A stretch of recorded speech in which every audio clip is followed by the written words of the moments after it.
Hello everyone, this is Dr. Shivram Yadav, MBBS M Sopal, and currently I am doing MS General Surgery from JNMC AMU Aligarh. आज हम लोग discuss करेंगे कुछ नए questions for NEET UG.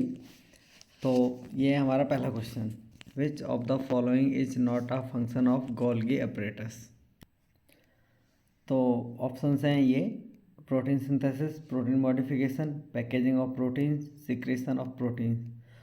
तो इनमें से कौन सा गोल्गी अपरेटस का काम नहीं है? तो हमारा आंसर हो जाएगा इसका प्रोटीन सिंथेसिस, क्योंकि हम सब जानते हैं प्रोटीन सिंथेसिस काम होता है राइबोसोम का या फिर रफ एंडोप्लाज्मिक रेटिकुलम के ऊपर जो राइबोसोम लगे होते हैं उनका। बाकी सारे काम गोल्गी अपरेटस करता है। प्रोटीन को मॉडिफाई करता है, प्रोटीन का पैकेजिंग करता है और प्रोटीन का सिक्रीशन भी करता है, सेल सरफेस के बाहर पहुंचाने में हेल्प करता है। इसलिए इसका आंसर हो जाएगा protein synthesis. In which phase of the cell cycle does DNA replication occur? G1, S, G2, M phase. तो इसका आंसर सबको पता है। S फेज को सिंथेटिक फेज भी बोलते हैं, इसमें DNA का सिंथेसिस होता है।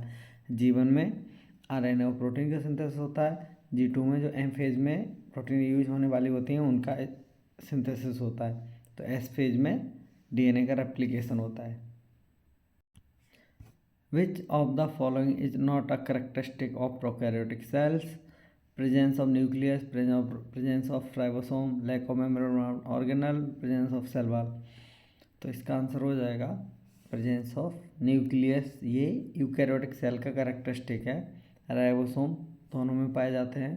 प्रोकैरियोट में 70S और यूकैरियोट में 80S राइबोसोम होते हैं। मेम्ब्रेन बाउंड ऑर्गेनल प्रोकैरियोट में नहीं पाए जाते हैं, ये कैरेक्टरिस्टिक है प्रोकैरियोटिक सेल्स का।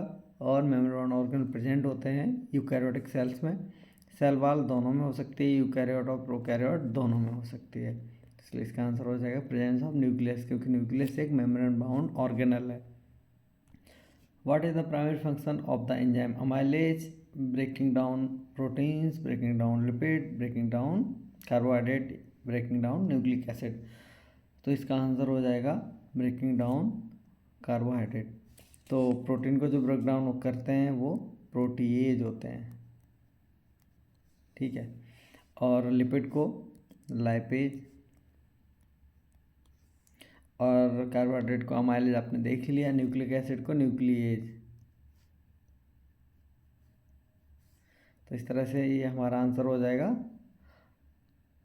Option C, breaking down carbohydrate. In which organelle does photosynthesis occur in plant cells? Nucleus, mitochondria, chloroplast, endoplasmic reticulum. तो इसका आंसर आप सबको पता है, क्लोरोप्लास्ट में होता है फोटोसिंथेसिस।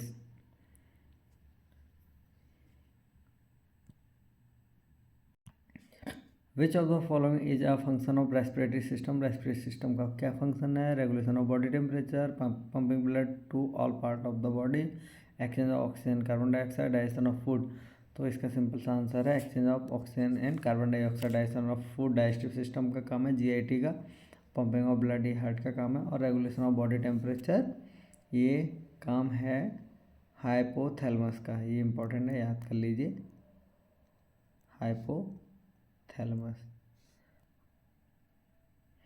हाइपोथैलेमस सारे के सारे बहुत सारे फंक्शन रेगुलेट करता है। उनमें से ज़्यादातर जो फंक्शन होते हैं जैसे कि हंगर हो गया, इमोशंस हो गया, ये सब हाइपोथैलेमस द्वारा कंट्रोल होते हैं। और टेम्परेचर भी हाइपोथैलेमस कंट्रोल और रेगुलेट करता है। तो एक ट्रिक है इसका याद करने का, हाइपोथैलेमस सारे के सारे हाइपोथेटिकल फंक्शन कंट्रोल करता है जिनका कोई प्रूफ नहीं होता, जैसे कि हंगर हो गया और इमोशंस हो गया। लेकिन सिर्फ एक इसका एक्सेप्शन है, वो है टेम्परेचर का प्रूफ मिल जाता है बॉडी पे।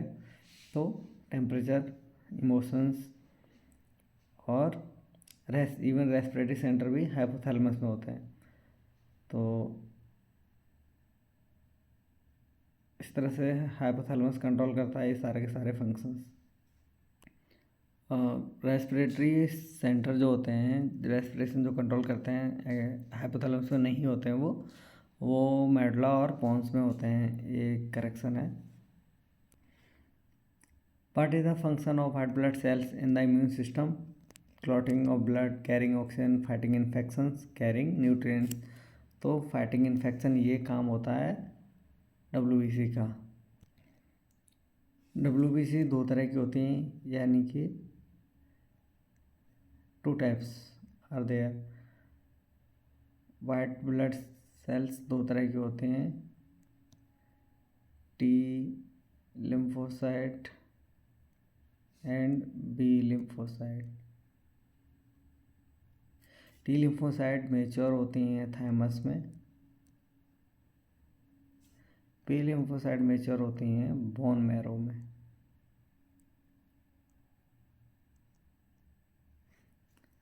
तो T लिम्फोसाइट का काम होता है, इनका काम क्या होता है, ये डायरेक्ट जाती हैं एंटीजन पर।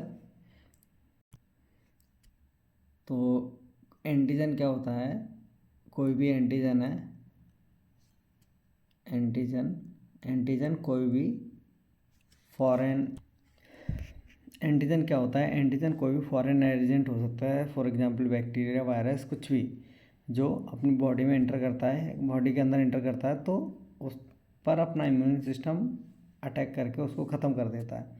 तो इसको ख़त्म करने के 2 प्रोसेस होते हैं। एक होता है सेल खुद आए, T सेल्स डायरेक्ट अटैक किया एंटीजन पर और उसको ख़त्म कर दिया। तो इस टाइप की इम्यूनिटी को बोलते हैं हम सेल मीडिएटेड इम्यूनिटी। और अगर B सेल आए, उन्होंने देखा कि कोई एंटीजन है, उस एंटीजन के खिलाफ उन्होंने एंटीबॉडी बना दी। क्या किया? एंटीबॉडी बना दिया। एंटीबॉडी ने उस एंटीजन को ख़त्म कर दिया। तो इस प्रकार की इम्यूनिटी को हम लोग बोलते हैं ह्यूमोरल इम्यूनिटी। तो 2 तरह की इम्यूनिटी हैं, ह्यूमोरल इम्यूनिटी।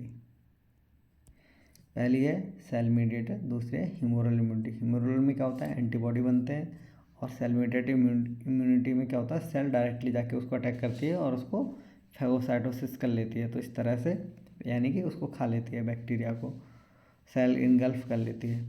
तो उस बैक्टीरिया को ख़त्म करने में हेल्प करते हैं। तो WBC का काम है इम्यूनिटी प्रोवाइड करना। थोड़ा इम्यूनिटी को थोड़ा और डिटेल में हम लोग समझ ले रहे हैं यहाँ पे। एक होती है इन्नेट इम्यूनिटी,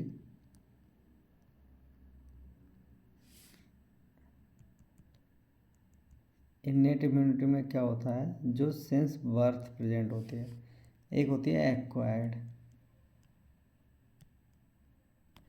इन्नेट में क्या है कि सिंस बर्थ है, जैसे कि ये इसमें आता है वो सारी चीज़ें जो बैक्टीरिया की एंट्री को बॉडी के अंदर रोकती हैं, जैसे कि skin, saliva, HCl in stomach. ये सब हो गया हमारे इन्नेट इम्यूनिटी सिस्टम की। और एक्वायर्ड 2 तरह की होती है, ह्यूमोरल और सेल मीडिएटेड। ह्यूमोरल में एंटीबॉडी बनते हैं, सेल मीडिएटेड में T सेल खुद अटैक करते हैं। तो इस तरह का ये हो गया हमारा इम्यूनिटी का छोटा सा क्लासिफिकेशन। इसमें एक चीज़ और आ जाती है कि एक्वायर्ड इम्यूनिटी में एक एक्टिव होती है इम्यूनिटी, एक पैसिव होती है। अब ह्यूमोरल इम्यूनिटी में 2 तरह की इम्यूनिटी है, एक एक्टिव है ह्यूमोरल और पैसिव है। एक्टिव में क्या होता है, कोई बैक्टीरिया अटैक किया बॉडी पे, कोई पैथोजन अटैक किया बॉडी में अंदर आया और उसके अगेंस्ट एंटीबॉडी बनाए शरीर में, तो इसको हम बोलते हैं एक्टिव। पैसिव में क्या है कि हमने एंटीबॉडी शरीर में इंजेक्ट कर दिए, जैसे कि एंटी स्नेक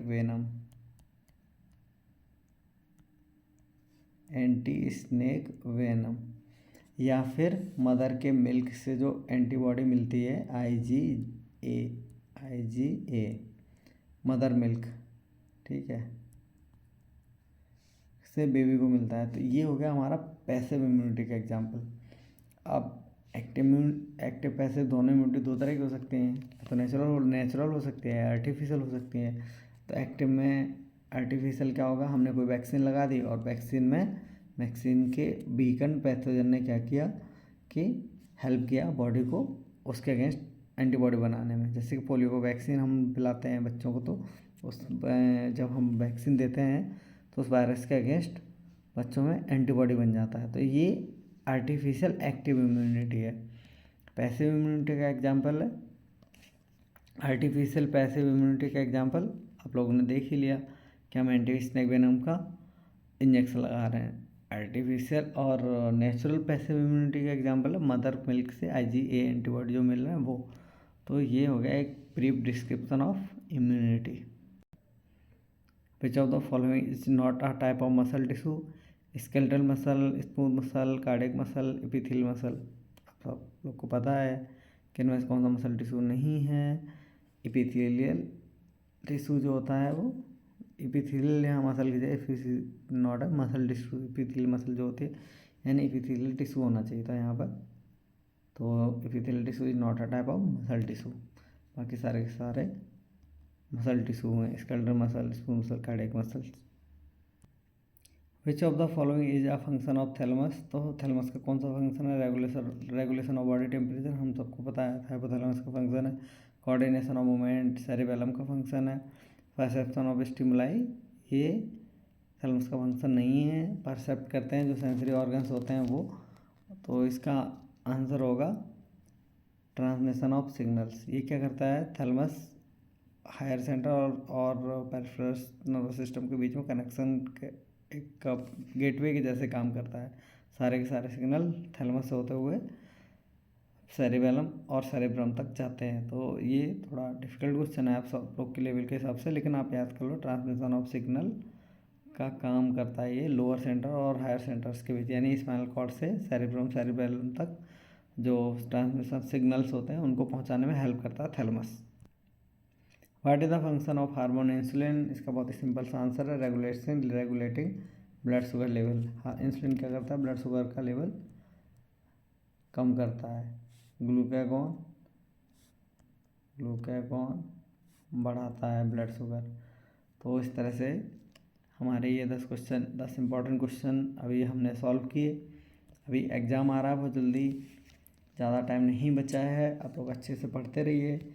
बायो के क्वेश्चंस का एक्यूरेसी बढ़ाने का सबसे आसान और सबसे अच्छा तरीका है कि एनसीईआरटी बायो की जो बुक है उसमें कोई भी क्वेश्चन आपका जो गलत हो रहा है उसको अंडरलाइन कर लिया जाए, उसी टाइम टेस्ट दीजिए, सेम डे पेपर सॉल्व करिए, देखिए कितने क्वेश्चन सही हुए हैं कितने गलत हुए हैं। तो जो भी गलत हुए हैं उनके एकदम अंडरलाइन कर दीजिए। तो सिंपल सा एक मैसेज जो मैं आप लोग को देना चाहूँगा वो है कि कोई भी क्वेश्चन एक बार गलत हो गया वो दोबारा कभी गलत नहीं होना चाहिए। तो नेवर रिपीट सेम मिस्टेक।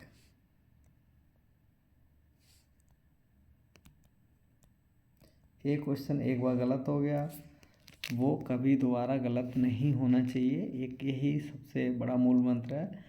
कोई भी कॉम्पिटिटिव एग्ज़ाम की प्रिपरेशन करते टाइम पे आप लोग को ध्यान रखना है। Thank you so much.